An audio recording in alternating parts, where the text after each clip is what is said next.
इसको बलराम जी ने एक ही घूसे में इसी जगह मारा है। घर में बच्चा नहीं होता तो वो लोग इधर आते। हेलो एवरीवन, पल्लवी लेखर अन्य এটা ভিডিঅ'লৈ সকলোকে স্বাগতম জনাইছোঁ। এই যে দূৰৰ পৰা দেখিছে এফালে কংখৰ কাৰাগাৰ আৰু তাৰ দাঁতিতে আছে এভাগ মছজিদ। তো ফ্ৰেণ্ড বলক এতিয়া মই আজি আপোনালোকক কংখৰ কাৰাগাৰ দেখাব গৈ আছোঁ, য'ত আমাৰ শ্ৰীকৃষ্ণ জন্ম হৈছিলে। এয়া আহিয়ে বৰ্তমান মই 1 নম্বৰ গেটত উপস্থিত হৈছোঁহি। লিখা আছে শ্ৰীকৃষ্ণ জন্মস্থান। ইয়াৰ 1 নম্বৰ গেট পোৱাৰ আগতে আপোনালোকে দাঁতিতে দেখা পাব এটা পুখুৰী, য'ত বসুদেৱ আৰু দৈৱকীক কাৰাগাৰত থৈছিলে। আৰু তেতিয়া তেওঁলোকে যিবোৰ কামত পানী ব্যৱহাৰ কৰিছিলে এই পুখুৰীটোৰ পৰাই পানী ব্যৱহাৰ কৰিছিলে বুলি কোৱা হয়। তো মই এজন পণ্ডিতজীক লগ কৰিম, পণ্ডিতজীৰ মুখেৰে সম্পূৰ্ণ কথাখিনি শুনিম। ভিডিঅ'টো স্কিপ নকৰাকৈ শেষলৈকে চাই থাকিব। राधे राधे पंडित जी। जय जय राधे साहिब। आप जहाँ खड़े इसे पोतरा कुंड कहते, क्यों कर इसका नाम पोतरा पड़ा? ध्यान दो भैया, जब बालकृष्ण का जन्म हुआ तो जन्म होते ही माँ ने स्तन मुंह में दिया। जैसे ही बालक ने स्तन लिया कृष्णा ने, तुरंत दोबारा में देववाणी हुई, चेतावनी हुई कि क्विक डिसीजन लो, आपको गोकुल जाना है। बस उस समय की व्यथा एक माँ ही जान सकती है। कारण उसका कि जैसे ही स्तन दिया और चेतावनी हुई, माँ ने तुरंत पहला लंगोट उतारा कृष्णा का और दूसरा लंगोट पहना के वासुदेव के साथ गोकुल विदा किया। और अर्ली दी मॉर्निंग, पहले ये धोबियों का घाट हुआ करता था। इस सारे क्षेत्र को मल्लपुरा कहते, यानी मल्ल मीन्स पहलवान। तो इधर पहलवानों का रेजिडेंस मीन्स कंस की छावनी थी। तो वो लोगों का ये स्नान ध्यान धोबी घाट था। जब माँ ने अर्ली दी मॉर्निंग देवकी ने कृष्णा का पहला लंगोट इधर धोया, तो हमारे यहाँ नवजात शिशु की पहली लंगोट को जब वो धोया हो के हमेशा उसे वक्ष स्थल से लगा के रखा। तो पूर्वजों ने इसका नामांतरण पोतरा कुंड किया।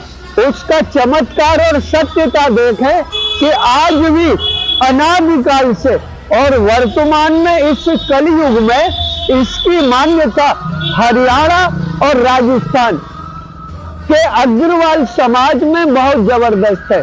और अग्रवाल लोगों के अगर कोई घर में बच्चा नहीं होता तो वो लोग इधर आते और ब्राह्मण से यहाँ मान्यता कराते। तो हम ब्राह्मण उस मान्यता के लिए गाय के गोबर का उल्टा स्वास्तिक बनवाते और फिर चांदी का स्वास्तिक लेके उसको वचनबद्ध करते। तदुपरांत घर में बच्चा आने के बाद जिसने वो मान्यता की, वो इधर बच्चे को लेकर आते और मुंडन कराते और फिर केशव दर्शन करके अपने घर जाते। इस तीर्थ का आज भी बहुत बड़ा महात्म्य है। तो अब आप लोग छोटे से बाल कृष्ण का ध्यान करो और इधर ऐसे हाथ जोड़ के नमन करो और बोलो बाल कृष्ण लाल की जय। जय श्री राधे श्री राधे। সো ভগৱান শ্ৰীকৃষ্ণ দিনৰ পুখুৰীটোৰ তলেদি একদম কাৰাগাৰলৈকে ৰাস্তা আছে। আৰু মই বেলেগ এটা ছাইডত আহি ভিডিঅ'টো কৰিছিলোঁ আৰু যিজন পণ্ডিতে কৈছিলে এওঁক মই আগৰ পৰাই মই গম পাওঁ। তো মই এওঁক কৈছিলোঁ আৰু মই বোলে এনেকৈ ভিডিঅ' এটা বনাম, আপুনি অলপ ৰাইজক কৈ দিব। আৰু সেই পুখুৰীটো এয়া ৰাতি দৃশ্য। আৰু যিসকলে নতুনকৈ ভিডিঅ' চাইছে প্লিজ মোৰ চেনেলটো ছাবস্ক্ৰাইব কৰি দিব আৰু লগতে শ্বেয়াৰো কৰিব, যাতে বেলেগ এজনো দেখা পায় আপোনাৰ দ্বাৰা। আৰু যদি মোৰ ফেচবুক পেজত চাই আছে প্লিজ ফেচবুকটো ফ'ল' কৰি দিব। আৰু ইয়াত একদম গৈ পেলাই কাৰাগাৰত ওলাইগৈ আৰু কাৰাগাৰৰ পৰা য'ত কংস মহল আছিলে, কংস মহললৈও তলে তলেই ৰাস্তা আছিলে। কিন্তু এতিয়া মছজিদৰ কাৰণে মানে মছজিদটো কাৰাগাৰৰ ওপৰতে বনোৱা আছে যে, সেইকাৰণে মানে সেই ৰাস্তাটো ব্লক কৰি থোৱা আছে। আৰু কাৰাগাৰৰ ভিতৰৰ ফটো দেখাব নোৱাৰিম কাৰণ তাত মোবাইল এলাও নাই। পুখুৰীটোত বহুত ডাঙৰ ডাঙৰ কাছ আৰু মাছ আছে।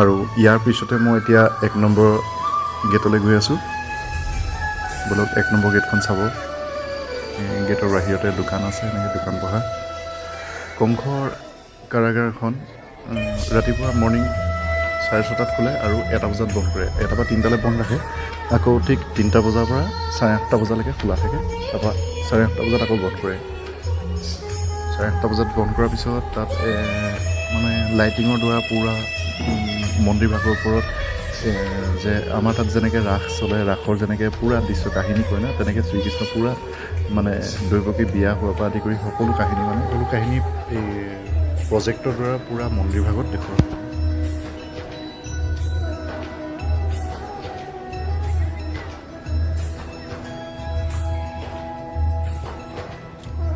সকলো গেটতে এনেকৈ ক্লক ৰুম আছে আপোনালোকে যিখিনি বস্তু লৈ আহে পইচাৰ বাহিৰে বাকী সকলো বস্তু তাত জমা কৰিব লাগিব আৰু মানুহ কিমান ভক্ত আহি ৰৈ আছে মাত্ৰ পইচা লৈ যাব মানে তাতে ইলেক্ট্ৰিকেল জাকি আছে তাত 10 টকা টিকেট লয় সেই জাকিটো চাবৰ কাৰণে মানে পইচা লৈ যাব লাগে বাকী পানী চানী খোৱা বস্তু চব ভিতৰতে পাই যায় এইসকলে সামান জমা কৰি আছে লাইন পাতি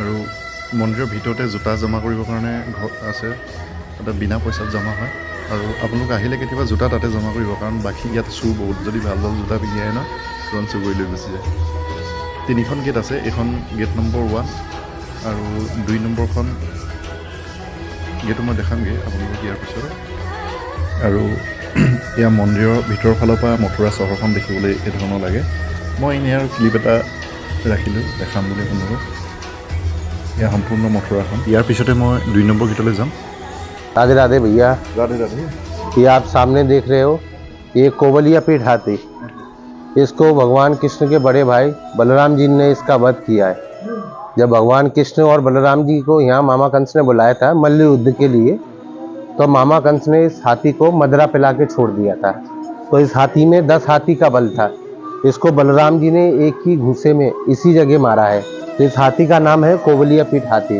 तो इसीलिए इसकी समाधि इसी जगह बनाया गया है राधे राधे যেতিয়া 2 নম্বৰ গেটেদি সোমাই আহিব তেতিয়া এনেকৈ সাইডতে দেখিব এনেকৈ হাতী এটা বনাই থৈছে এতিয়া মই আহি আছো 2 নম্বৰ গেটলৈ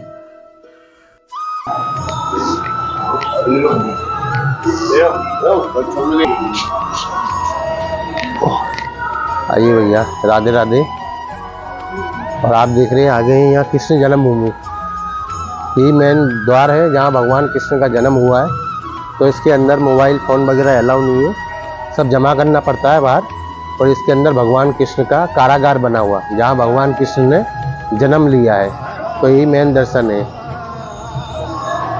आप देख रहे हो ये प्राचीन मंदिर है जो 5233 वर्ष पुराना प्राचीन इसको केशव देव मंदिर बोला जाता है यही भगवान कृष्ण ने मामा कंस का केस पकड़ के वध किया था क्योंकि संस्कृत में जो बाल होता है उसको केस बोला जाता है तो केस पकड़ के मामा कंस का वध किया है इसलिए इसको भगवान कृष्ण का नाम केशव रखा गया है ये प्राचीन मंदिर है और इस मंदिर का नाम है श्री केशव देव महाराज राधे राधे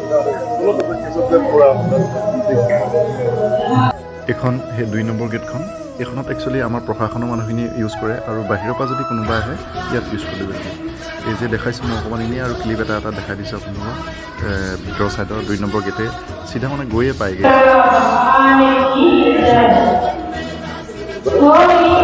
राधे राधे आप देख रहे हैं ये प्राचीन मंदिर केशव देव जहाँ भगवान कृष्ण का प्राचीन मंदिर माना जाता है इसको पुराना प्राचीन मंदिर है भगवान कृष्ण का दर्शन होता है तो इसको केशव देव मंदिर बोला जाता है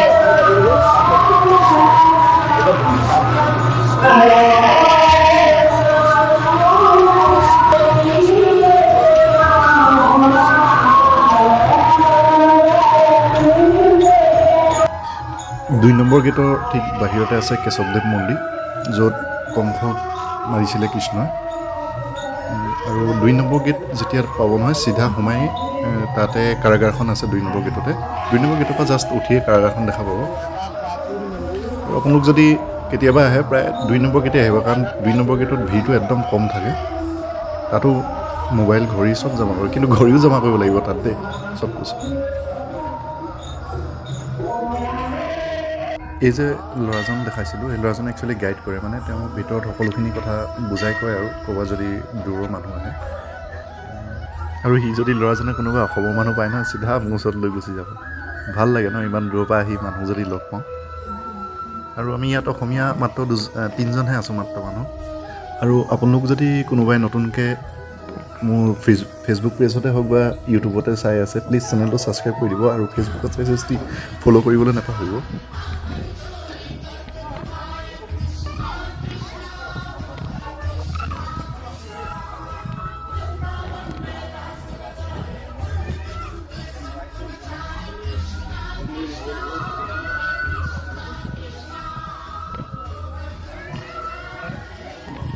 আৰু ইয়াৰ পিছতে মই 3 নম্বৰ গেটখন পামগৈ।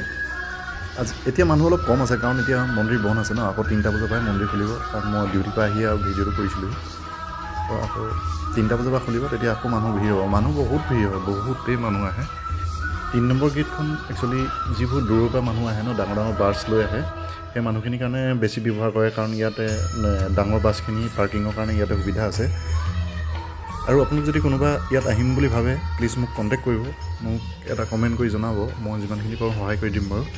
ইয়াত একচুৱেলি কাৰাগাৰৰ ওপৰতে মছজিদ ভাগ বনোৱা আছে যে, সেইটো কাৰণে মানে ইয়াত UP বিবাদ চলি আছে ন, বিবাদৰ কাৰণে মানে ইয়াত UP পুলিচৰ ভিতৰত এণ্ট্ৰি নাই। অকল যিখিনি গেট আছে 3খন গেটত অকল চেকিঙৰ কামতহে লগাই থৈছে তেখেতলোকক।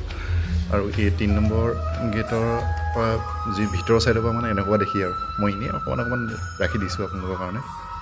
আৰু চাওক, এই যে মই এইডাল যে দেখালোঁ, একচুৱেলি মই এইডাল দেখুওৱা কাহিনীটো কি, আমাৰ তাত যে অগ্নিনাভ মন্দিৰ ইমান ভিতৰৰ পৰা চলি আছে, ইয়াত এই ধাগাখিনি যে দেখিছে, এই ধাগাখিনি ডেইলি চফা কৰে, তথাপিতো কিমান মানুহে ডেইলি বিশ্বাসত বান্ধি থৈ যায়। এতিয়া বিশ্বাসটো বহুত ডাঙৰ বস্তু, সেইকাৰণে যিকোনো বস্তুটো বিশ্বাসত চলিব পাৰিলে ভাল। আৰু এইখন কংসৰ কাৰাগাৰখনৰ ভিতৰত অংকন কৰা আছে, মই এনেই জাষ্ট আপোনালোকক ক্লিক কৰি দেখালোঁ, কিন্তু ভিতৰত মোবাইল এলাউ নাই যে, আৰু মোবাইল বিশেষকৈ আমিও লৈ যাব নোৱাৰোঁ, কিন্তু আমি চুৰি কৰি নিওঁ আৰু মোবাইলটো, এনেকুৱা নহয় যে লৈ নাযাওঁ। দেখালোঁ ভিডিঅ'টো চাই কেনেকুৱা পালে জনাব, আৰু লগতে এটা লাইক আৰু কমেণ্ট কৰি দিব, আৰু শ্বেয়াৰো কৰি দিব, যদি আপোনাৰ দৰে যাতে আন এজনো দেখা পায়। আৰু যদি এইবাৰ ভাবিছোঁ যদি লাইক আৰু কমেণ্ট আহে, তেতিয়া ভিডিঅ' বনাম এনেকুৱা ধৰণৰ, আৰু যদি নাহে তেতিয়া বাদ দিম। আৰু যদি আপোনালোকক কোনোবা জেগা চাবলৈ বিচাৰে, মথুৰা, বৃন্দাবন, গোপী, তো প্লিজ কমেণ্ট কৰিব। আজিলৈ বাই বাই।